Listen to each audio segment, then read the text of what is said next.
Avoir des lèvres plus pulpeuses, un nez plus fin, des pommettes rehaussées, c'est une tendance de fond. La demande pour les injections cosmétiques explose littéralement. Mais le problème, c'est que quand on cherche à tout prix à payer moins cher, on quitte le monde sécurisé de la médecine pour entrer dans un marché noir qui, lui, est extrêmement dangereux. Cette phrase « j'avais peur que mes lèvres restent de travers », elle est glaçante. C'est la peur qui a envahi Sandrine. Elle pensait juste s'offrir une petite retouche, un petit coup de frais.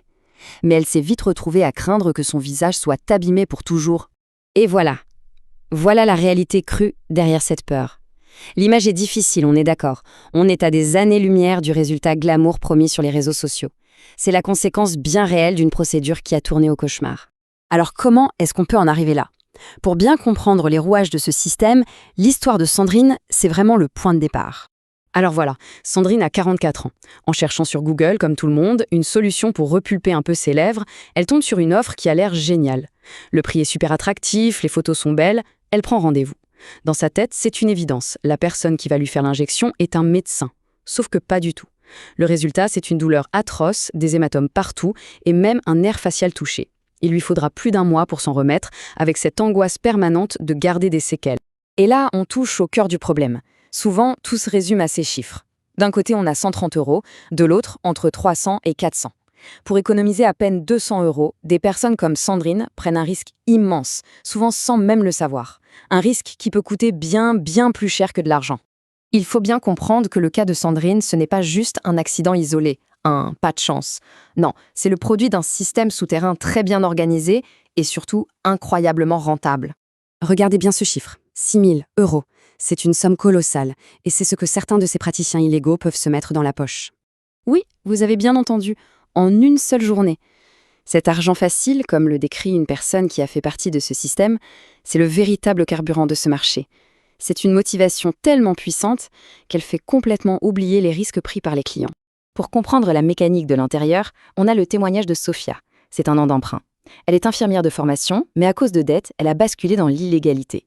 Son affaire a littéralement explosé, jusqu'à avoir plus de 1800 clientes. Elle travaillait même avec des médecins peu scrupuleux qui lui fournissaient le matériel et signaient les ordonnances en échange d'une commission de 30%. Un vrai petit business model.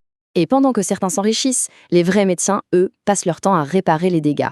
Les mots du docteur Hébrans sont sans appel. On ne parle pas de petits ratés là, on parle de conséquences médicales gravissimes. Le docteur Hébrans est très clair, c'est un véritable problème de santé publique. Il voit passer dans son cabinet des victimes avec des complications terrifiantes.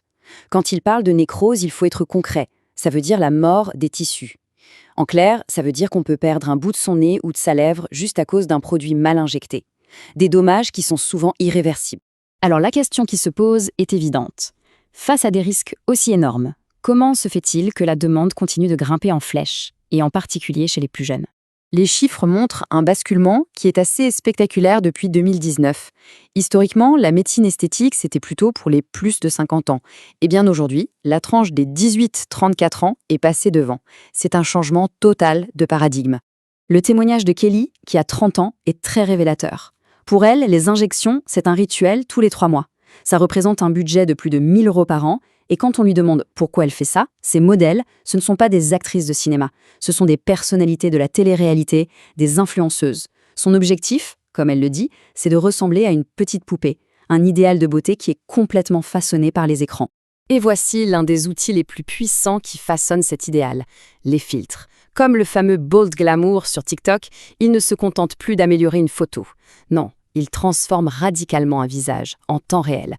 La frontière entre qui on est vraiment et une version numérique parfaite de soi devient complètement floue. Tout ce phénomène, bien sûr, a des conséquences psychologiques très profondes sur la manière dont on se perçoit. On va donc s'intéresser maintenant à cet aspect-là de la quête de perfection. C'est une question toute simple, mais pour une bonne partie de la population, la réponse a radicalement changé. Le premier réflexe, ce n'est plus de se regarder dans un miroir, c'est de se voir à travers l'écran de son téléphone. La psychologue Kaline Madjalani, elle, observe ça tous les jours. Beaucoup de ses jeunes patients lui avouent avoir abandonné le miroir. Pourquoi ? Parce que le smartphone offre une chose que le miroir ne peut pas donner, le contrôle. L'image est modifiable, on peut la filtrer, la rendre parfaite. Et la conséquence directe de ça, c'est une sorte de déconnexion.